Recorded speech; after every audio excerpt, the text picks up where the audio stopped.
Hi guys, welcome back to Iron Kaiser Gaming, and this time we have a battle of the DLC. We have, in the red, Rise, playing as the Burgundians, representing the Dawn of the Dukes DLC. And in the blue, hot off the presses of the Dynasties of India DLC, we have yours truly, the one, the only, the Iron Kaiser, playing as the Hindustanis. A very fascinating matchup here. This is going to be a really fun game, showing off the strengths of both civilizations. So I think you're going to enjoy this one. Now, I did frame this as a battle of the DLC, but I guess it does raise the question, do you consider the Hindustanis a part of the Dynasties of India? Or, were they basically just reworked Indians? They're a free civilization that just so happened to be revealed and released alongside the actual Dynasties of India DLC, the Hindustanis, the Gujaras, the Dravidians. I'm sorry, the Bengalis, Dravidians, and Gujaras, right? So, I don't know. I guess you could go either way on that one. I think there are interesting arguments on either side of that debate. But what I want to do, as we get into the match here, is I'm going to leave a comment below on the different civilizations. Specifically, not just the India civs. I want to talk about every DLC that has come out since the release of Definitive Edition. All the different civs.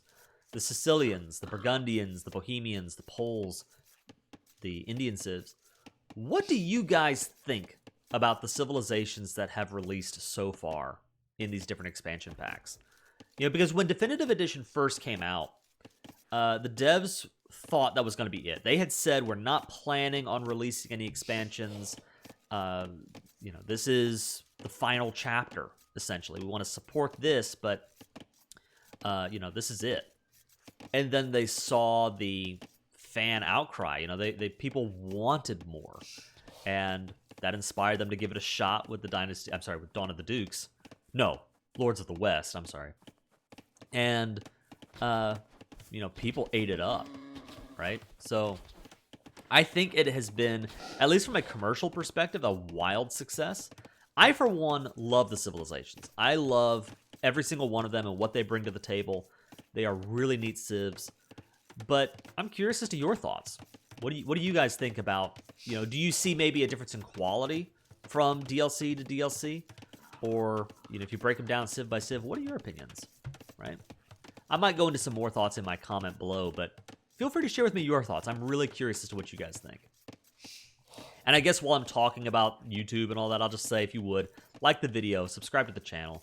I'd really appreciate it. It's really encouraging just to know that people are out there watching and enjoying the content. So give that a shot. Anyway, we find ourselves on Arabia. And what I want to do is, let me break down the civs a little bit here and talk about why this is such an interesting matchup. So, as I've already mentioned, we have Rise in the red playing as the Burgundians. They are a really interesting civilization because they have a very strong economy. They get access to their eco-techs 50% cheaper food-wise. You're paying 50% less in food. And they get access to the techs one age earlier. So double bit axe, for example, you can see Rise has already picked it up in the Dark Age. That is not possible for any other civilization in the game. But he's able to pick it up because he's the Burgundians. And that gives him... I would bet you... I don't have the math in front of me, but I've got 4 on wood. I'm sorry, I've got 5 on wood. He's got 4 on wood. I bet you that his 4 is collecting faster than my 5 because he's got double bit axe. It's a powerful tech to pick up early in the game. So they have a very strong economy. They get access to those Castle Age techs in the Feudal Age. They get access to those Imperial Age eco-techs in the Castle Age. It's very, very strong. They also have a very strong cavalry force. Very good timings. Now, they don't get bloodlines. So in an ultimate post-Imperial battle, like Frankish paladins are going to be much better than Burgundian paladins, right?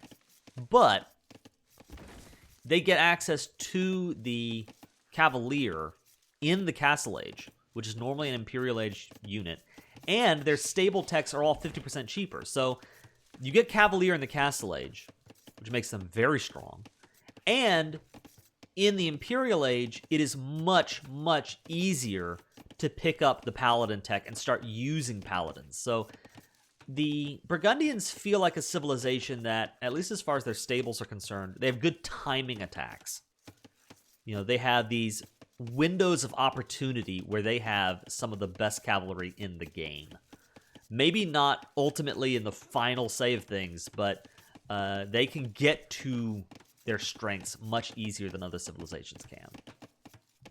They also have harder hitting gunpowder, right? And that's one that's easy to forget with the Burgundians, but their gunpowder units do 25% more damage, if I remember correctly. So, you know, hand cannons, bombard cannons, they're pretty strong. Now, meanwhile, in the blue, I'm playing as the Hindustanis, and they are like a dark mirror of the Burgundians because we have a really good economy bonus, one of the best ones in the game, in my opinion.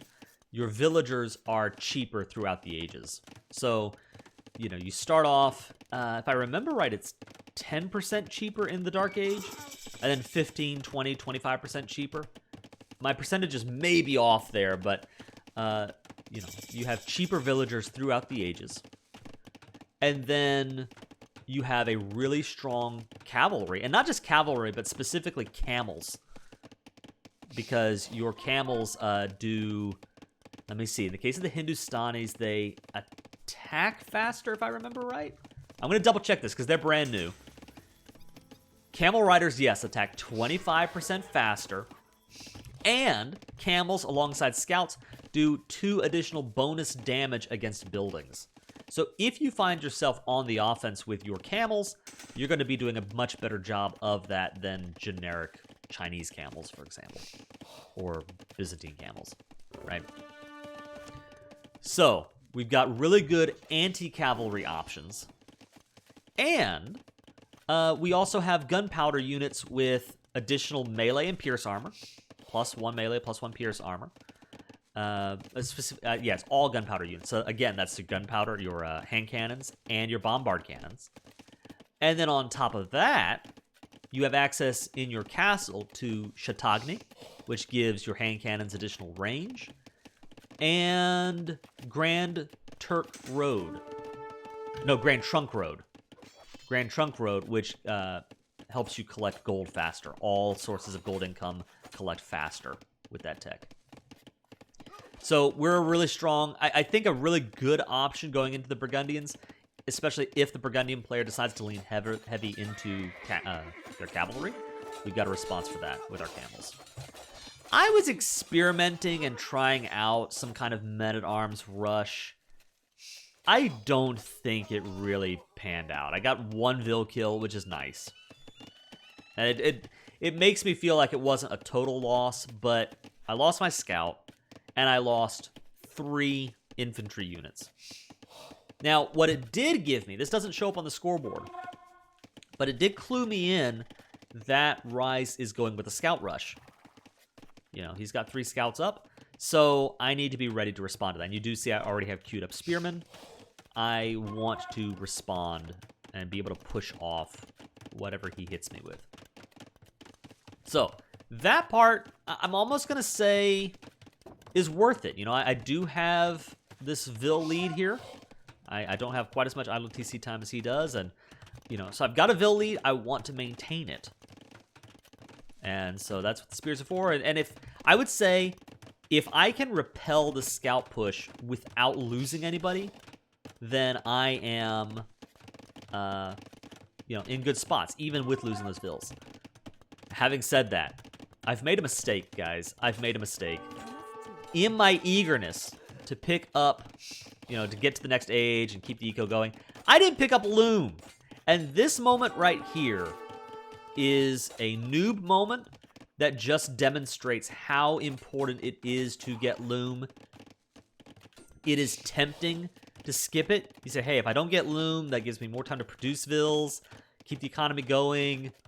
What are the chances I'm even going to be attacked anyway, right? Well, pretty good. And if you do bet wrong, it will hurt you. I was up 3 Vils. I'm now down 2. Right, so here we go. And there's another one down. Well, no. Okay. I did get Loom. I since got Loom in between the first attack and the second. So Now it's all about minimizing the damage, but I am definitely getting hurt here. Rise is off to an early lead. Yeah. I mean, I'm just trying to... What I should be doing, I think I do this eventually, is split up these spears. So I have 2 kind of defending the berries, and then 2 defending the gold and the wood. And just, you know... It's not even so much about trying to kill the scouts. It's just keeping them from impacting my economy. There we go. Finally. Get a bunch of kills there on the scouts, and I'm walled in, so now I know I'm safe. But man, that hurt. That was a noobish moment right there, guys. And one of the reasons I wanted to share this game is because I wanted to share a game where I tried to come back from a really tough opening situation. I mean, right now he's up 3 vills. He has the resources to go to Castle Age at any time. There it is. He's going up to Castle now. I still have a little ways to go. I need to throw down my... I've got my blacksmith coming up. I have my stable. That'll be enough. So, yeah, I just need to get there. This is a tough situation, and especially in my experience, you know, with these civs that have strong cavalry options. If he hits Castle Age and then comes at me with a bunch of knights, it is hard to push that back if you are not in Castle Age yourself. You know, if you don't have a really strong response to it. How do you do that if you're in the feudal age? How do you do that if you are playing catch-up? That can be hard. So, but, you know, the battle there is part of why this is a fun match. I've decided to go on the offense a little bit with my spears, and this might be a mistake, but I want to get a little bit of scouting. I want to see what's going on and try to maybe, you know, if I was lucky, I'd even run into a couple of units and maybe get some early kills before he can mass up. That was part of my thinking is, you know, if he's going to go into knights, he's not hit Castle Edge yet, but if he were going into knights, catching one knight out with 4 spears is a lot better than, you know, him hitting me with 5 or 6 knights at the same time, right? And here, I mean, I'm causing him to use up wood. Small little things. They give me just a little bit of intel. I see him pumping out a man-at-arms here. He's got 2 on the way. He probably wouldn't have even built that if it weren't for the spears. So, you know, it kind of was a wash. I didn't really accomplish anything there other than a little bit of intel, but I maybe made him use some wood he wouldn't otherwise use. Made him produce some units he otherwise wouldn't produce, and, you know, we'll call it a win. All right, there we go. I pick Castle, and something that I think is going to work in my favor, he is focused in on walling up, which is a little bit of a surprise to me because he has the advantage. He has the momentum. I don't know if he realizes that, but he should recognize I got a bunch of ill kills. I have the tempo. Walling up is good, but he needs to be thinking about the offense. And that is what he's doing here with the knights. So that's the right call. I, meanwhile, I know I'm behind, having lost a bunch of ills. I'm needing to play catch-up. I'm looking at the scoreboard. I'm saying, wow, I'm down 700 points. This is scary. So I did have a bunch of wood, and I decided I am going to go ahead and go heavy into economy. 3 town centers, and try to play catch-up and out-boom him. So I'm going to go economy and just hope that I can repel whatever, you know, assault Rise throws at me, right?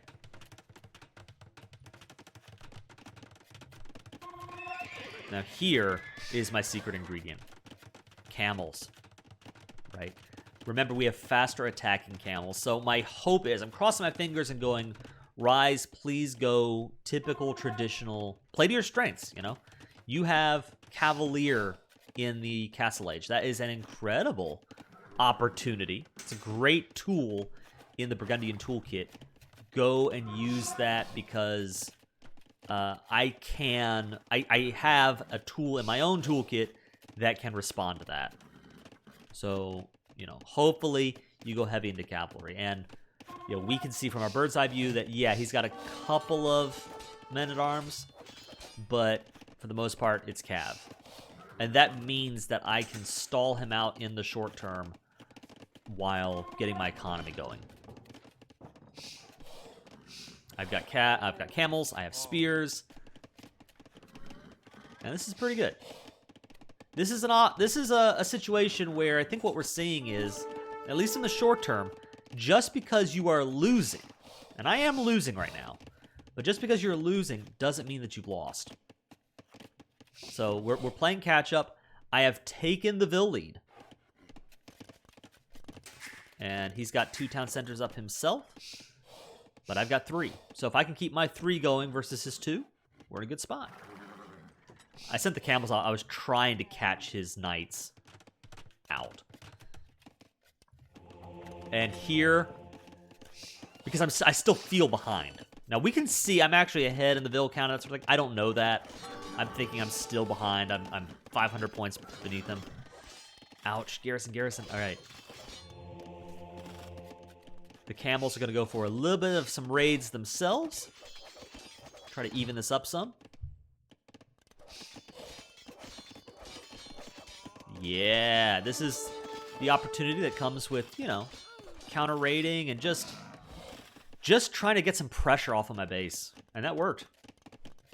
That worked. That was, now we're up to, I think that was 4 vills, because I killed one earlier. Yeah, so I just took out 4 vills there, and that gives me a pretty nice Ville lead that I did not have before. Not to mention, I think partly because he has the food, so I think he just got scared a little bit. His TCs are idle. A little scared, a little confused. I'm keeping my TCs working at home. Good stuff. And at this point, again, I think this is a moment that highlights also the deceptive nature of the scoreboard. I mention this all of the time, but I mention it because, for me, it's one of the more interesting and psychologically impactful parts of the game is the scoreboard. You look down at the scoreboard and you see, boy, I'm 500 points down, I'm 600 points down. I've got to be behind. When what you don't realize is, wait a minute, you've got, you know, maybe not quite as many military units as he does, but you have the counter. So, do I actually win this fight? Let's find out. Alright, he gets in some free hits. Turn around, there we go. Engage. Yeah, now he got some free hits. I decide I don't want to take this fight yet. I'm retreating, I'm pulling back. But, I've got a big eco lead. 10 vills up, that's great. Alright, here we go. Do I have monks out yet? I don't. The spearmen go down. Alright, so we've got some spears, and we have those Castle Edge Cavalier. I decide the ultimate response when you're dealing with an opponent that has a lot of power, all bundled up in a couple of units, like elephants, like Cavalier, Knights. Monks are amazing anti-knight units. They're one of the best units in the game because they're the only unit that can take their work, their investment, their resources, and not just take it off the field for them, but put it in your back pocket to say, this is my unit now. And that is a good feeling. Come on, monk, do your work. Here we go. I always try to find a fully healed unit. Yoink. All right. So right there, his unit is mine. I'm going to keep more camels going at home and more monks. And we have strong anti-cav options in play here. And not to mention, I love monks too, because in the meantime, I can just heal up, you know, from fight to fight. You know, he's doing his best to raid, but, I mean, this town center's doing its job, protecting the vills well. And I have 2 more town centers at home, so I'm keeping the eco lead. Even if he shuts down this 1 town center, my 3 beats his 2. You know, so it's a pretty good situation to be in. He is now putting out his own 3rd town center. I don't think he knows about the third TC. He doesn't. So, we're in a pretty good spot here so far. Anyway, but I find the scoreboard one of the most psychologically confusing parts, or it messes with me. And it would definitely mess with what I consider to be some of my core audience, which are the people I love talking to the most about AoE 2 are the people that are new to the game. They've never played it, or they, you know, have never played multiplayer competitive AoE. They're scared of it. They look at it and say, boy, you know, that's why this channel started with the Noob Cup. If you haven't seen it, that was an absolute blast of a series to cast. We got 8 people that just had never played multiplayer AoE 2 before and got them to fight each other. Because I think this is an amazing game, not just for the pros, not just if you're 1700 elo or above. It's an amazing game if you are 800 elo, 600 elo, 400 elo. The feeling of just being able to... Here we go. I'm sorry. We're advancing forward. I have enough stone to throw a castle on his face. Camels are converting his units to my side. Okay, he has made the right call, Rise has, putting out a whole bunch of spearmen. My camels can't fight that. My monks obviously... Well, I say can't fight, but in this case, I'm willing to throw the camels at the spears because I need to get this castle up. I am all in on the castle. And in this case, he actually, believe it or not, this is a better fight than you might imagine, because his pikemen don't have any blacksmith upgrades, and my camels have castle-age blacksmith upgrades. So, and his pikes were focused on attacking my villagers, which they're not even that good at. So, I actually win that fight, a fight that I should have lost. And I'm going to get a castle up. So this is great. So forward pressure here. And now he's going to go for a defensive castle of his own. But again, these are exposed villagers. And my camels, which attack 25% faster, it means that they're going to be better at wiping out enemy vills than camels normally would. So the castle does come up, but it means that I got a lot of vill kills there. To be fair, he got a fair number of vill kills too in taking out my castle. But at this point, I have 24 vill kills to his 21. So I've taken the lead there. I have a 23 vill advantage.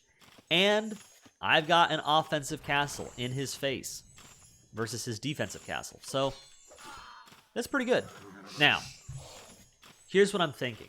And I'll jump back to my Noob Cup comments in a second. But at this point, I realize I've gone heavy into cavalry myself. He is likely to either continue going into Cavalier, or he's going to switch into a heavy pikeman halberdier focus. Either way, an effective response to those units are hand cannons, and particularly Hindustani hand cannons because they have extra melee and pierce armor. But hand cannons in general are really good against high armored targets. They're even not that bad against even things like Huskarls, which have high pierce armor. The high pierce armor does not mean as much against hand cannons, which have a lot of pierce damage in a single projectile, coupled with bonus damage against infantry. So if I go up against Cavalier, and this is a sad moment here, I didn't expect him to go on the offense, but I think this is a good move on his part. He's catching me out where I do not expect it, a bunch of exposed vills, and for at least a moment he doesn't realize, but there it is, and he's gonna get a bunch of vills I don't want him to get. I do get up my 4th town center, though. Yeah, so this part's not fun. I'm losing a bunch of vills here. Yeah, I do get... Do I get 1 conversion? I do get 1 conversion off. Yeah, I mean, I'd say this is a fight that kind of throws away his military again. You know, so he's not massing up at home. He's getting out these clumps of, you know, 10 or so Cavalier and fighting with 10 Cav. And then they get wiped out or converted. So he's not massing up, but you know, that part's good, but he is getting some significant eco gains. So now I'm only 15 vills ahead. That's still 15 vills ahead, but it's not as good as it could be. Here we go. Hindustani hand cannons. Yes. And this is great because I can continue to go camels, and indeed I am continuing to go camels. You are in a much stronger position if you try to come up with a composition with multiple units that support each other. So I'm using the camels as my main anti-cavalry option. And then I have hand cannons as my response to mass pikes. If he goes heavy into pikemen, I have hand cannons. And if he doesn't, if he stays on knights, well, hand cannons will do a pretty good job against them too. But anyway, like I said, the Noob Cup, you know, I love sharing this game with people who are scared of it. People who say, hey, you know, I'm worried about playing multiplayer AoE 2 online. What if I don't want to feel stupid? You know, I don't think I'm good enough. I want to wait until I'm good enough before I play the game. And my advice is almost always, listen, just jump right in. It will take some losses, you know, to get to your level. When you first start playing multiplayer online, I promise you, you're gonna lose like your first 3 games. You know, around that. You know, there's a chance you might actually win your first game, but there's a good chance you will lose your first couple of games of Age of Empires online. But once it finds your skill level, there are people playing at that skill level, and there is no game like Age of Empires 2 once you finally do reach your skill level and you're playing other people at that level. Once again, we see exactly what I'm talking about earlier. He kind of masses up, you know, a force of Cavalier, and you know, he gets some good Vill kills. Good for him. I'm only 2 Vills up right now, so he's almost evened out the economy. That part's pretty strong. But then he throws away his military in response, and now I have the military strength.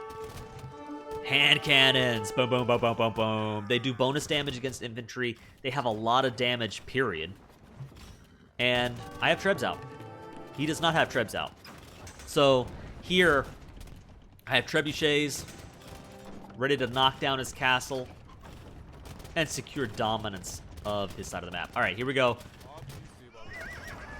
Now remember, I do have the fully upgraded archer armor, and I have additional armor on my hand cannons. So, are they tanky? I mean, they're not just going to sit there and take damage for days. I did lose hand cannons there, but the additional Hindustani armor on top of the fully kitted out blacksmith means that they withstood and took way fewer casualties than they otherwise would have.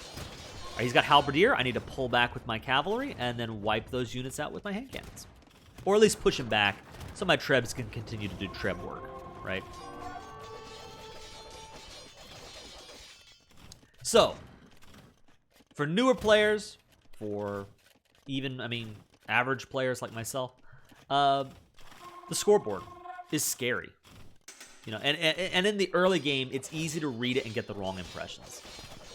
I mean, even here, if you look and say, oh, wow, if I were in Ryza's shoes, and I'd say, oh, wow, look, Iron Kaiser, he's up 1,800 points. This must be GG, oh, no. Well, not really. Not necessarily. Ryza's still in this game, and if you make the right moves, if he came up with the right options, I think he's still in this fight. He could win this.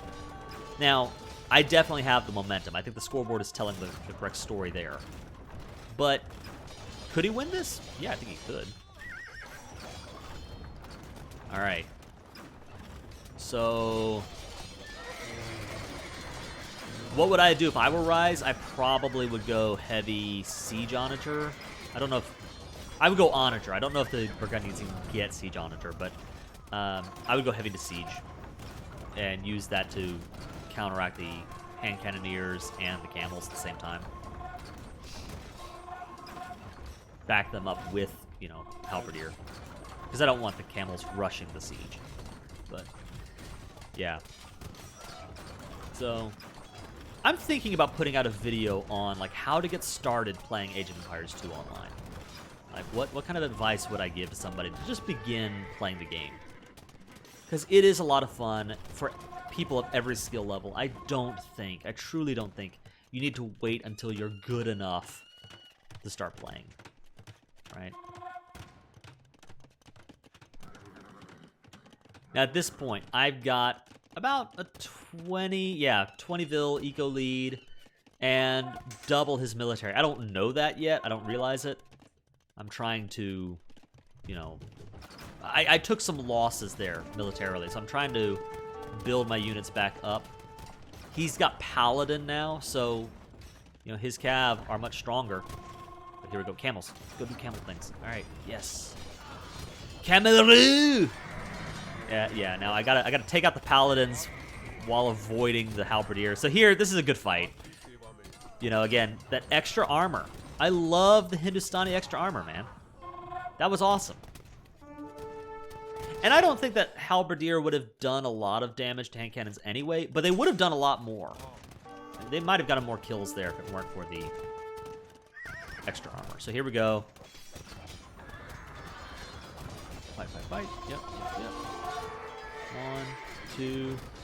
There it is. Boom. All right. Now at this point, he's in a really tough situation. He's only got 5 army, 87, you know, civilian units, 87 bills. It's not looking good for him. And guys, I mean, that's pretty much the game. He's about to call the GG in a second, but that's how the cookie crumbles. And I really enjoyed this game because it showed off the Hindustanis' strengths, how you can use their camels, how you can use their hand cannons, how to successfully use monks to maybe turn the tide. Because I think that Rise had the momentum in the early part of this match. And just showing off how to keep yourself cool, calm, collected, and you know, come up with a response. It was really, really fun. This was a fun game to play, and I definitely wanted to share this one with you. Yeah. So, like I said, I've got a comment below about the different DLC civs. Share with me, what are your thoughts on the civs? Who's your favorite DLC civ? Do you have a least favorite, or what would you change about the civs if you could? Just want to hear your thoughts, you know? And share with me what you want to see next. You know, like I said, I want to put out a video on how to get started playing online AoE 2, and, you know, just some advice on how to approach the game. I got a comment a while back from a regular commenter talking about wanting to see a post-imperial Portuguese game, which is fascinating. I've got to try it.